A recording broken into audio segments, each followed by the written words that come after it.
Ang aklat ni Mateo, chapter 23, Tagalog. Ang katuruan tungkol sa pagpapakumbaba.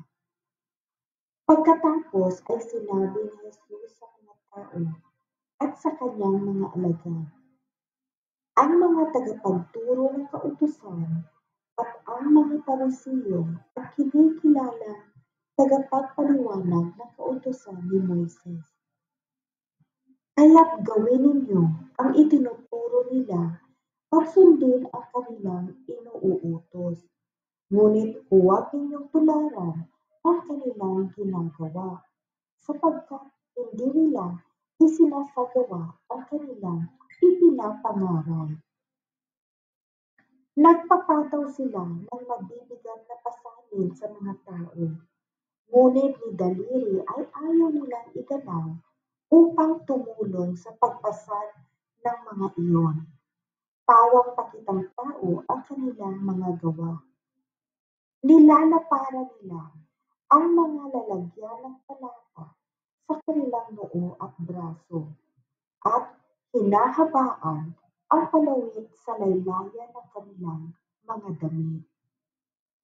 Ang nais nila ay ang mga upuang pandangal sa mga handaan at ang mga pangunahing upuan sa sinagoga. Gustong-gusto nilang binabati sila sa mga palengke at tawaging guro. Ngunit huwag kayong patawag na guro, sapagkat iisa ang inyong guro at kayong lahat ay magkakapatid.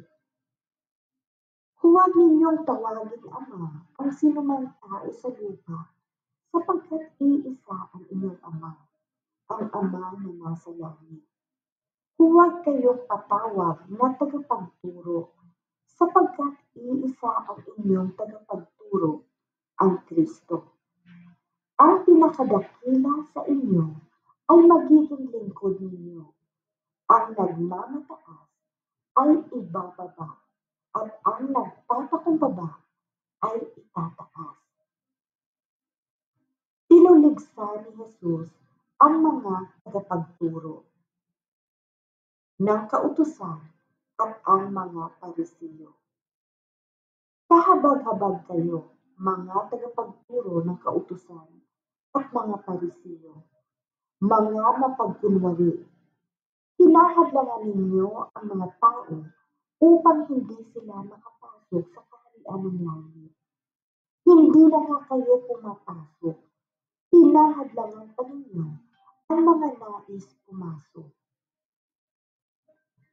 Kahabag-habag kayo, mga tagapagturo ng kautusan at mga Parisiyo, mga mapagkunwari. Inuubos ninyo ang kabuhayan ng mga biyuda at ang idinadahilan ninyo ay ang pagdarasal ng mahahaba. Dahil dito ay lalo pang bibigat ang parusa sa inyo. Kahabag-habag kayo, mga tagapagturo ng kautusan at mga Parisiyo, mga mapagkunwari. Nilalakbay ninyo ang mga karagatan at ginagalugad ang buong daigdig. Makahikayat lamang kayo ng isang hintil sa pananampalatayang Hudiyo. Ngunit kapag ito'y nahikayat na, ginagawa niyo siyang masahol pa at lalong dapat parusahan sa impyerno kaysa sa inyo. Kahabag-habag kayo, mga bulag na taga-akay. Itinuturo ninyo na kung gagamitin ninuman ang templo sa panunumpa, walang halaga ito. Ngunit kung ang gagamitin niya sa panunumpa ay ang ginto ng templo, dapat niyang tuparin ang kanyang sumpa. Mga bulag, mga hangad, alin ba ang mas mahalaga? Ang ginto o ang templong nagpapabanal sa ginto?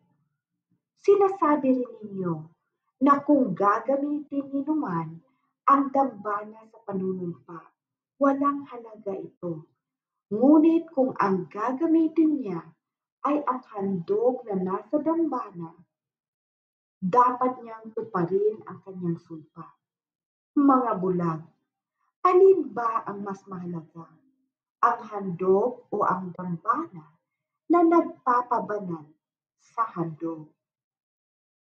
Kaya nga, kapag nanumpa ang sinuman na saksi ang dambana, ginagawa niyang saksi ito at ang lahat ng handog dito. Kapag nanumpa ang sinuman na saksi niya, ang templo, ginagawa niyang saksi ito at ang Diyos na nasa templo. At kapag nanumpa ang sinuman na saksi niya ang langit, ginagawa niyang saksi ang trono ng Diyos at ang Diyos na nakaupo doon. Kahabag-habag kayo, mga tagapagturo ng kautusan at mga Parisiyo, mga mapagkunwari.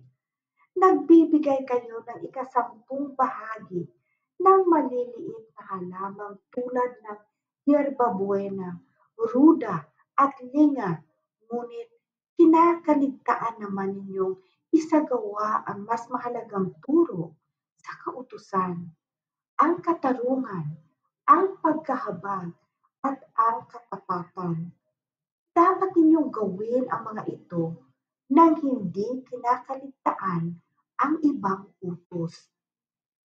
Mga bulag na taga-akay, sinasala ninyo ang kulisap sa inyong inumin, ngunit nilulunok naman ninyo ang kamelyo.